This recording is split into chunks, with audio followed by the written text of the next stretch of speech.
All right, we're at Dave Asprey's biohacking conference. We're actually at one of the VIP dinners.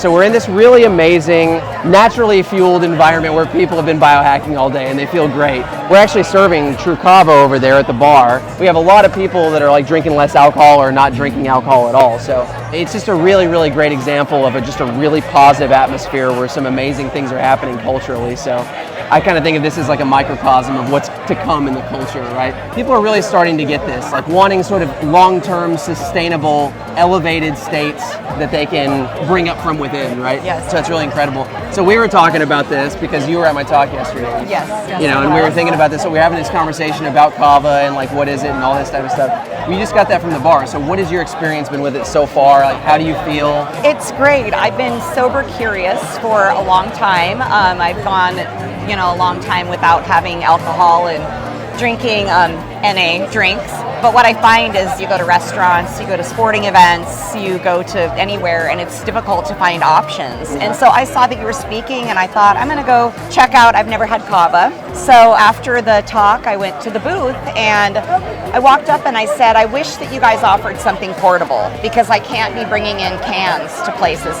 And they said, well, we have these handy little shooters. So little shots. I bought one of those, or actually I bought a pack of those. I just had one before, and there is definitely a feeling that you get. I feel more social, more energized, more relaxed, similar to having maybe like a glass of wine or a couple glasses of wine, but without the downside. Because as I'm getting older, I'm not handling alcohol as well as I used to. Exactly. And that's the thing, like what people always report about kava usually is just like how smooth it is. It just feels natural, and it's almost kind of like you've done something. You just finished a hard workout and you've kind of got that runner's high and you're super kind of euphoric and focused, but there's nothing that's off center about it. Right.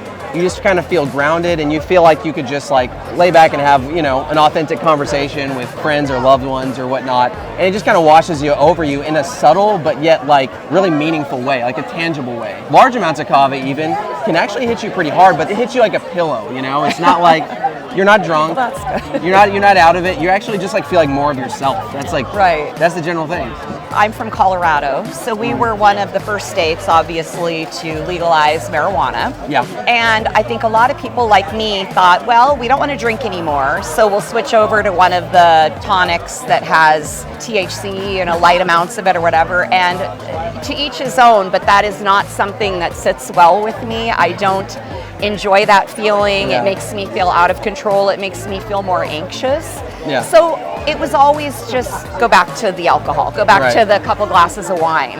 So this is really exciting to have something that's doing the trick, and you don't feel foggy and out of it or forgetful or wake up feeling that's a big one, regrets. So it's one of the things that we always see, and it coming from a place like Polynesia that has used it as a core part of their culture for thousands of years. It's like you go there, you go to Fiji, and the indigenous people will tell you all about it. In fact, like there, they prefer kava. They have 20 times as many kava bars as they have regular bars. So it's kind of their preferred thing. I'll go to Fiji anytime. Yeah. Well, there, alcohol is a kava alternative, The thing that people always talk about, especially the indigenous, is just like how smooth it is and how well tolerated it is by most people. Just like you're saying, it's like the thing with substances like cannabis, we're kind of in this situation where it's like you have alcohol and cannabis, which clearly are psychoactive and give an effect. But what comes with it is like some varying degrees of tolerance and loss of control or side effects, right? Right. And so it's kind of like a double-edged sword.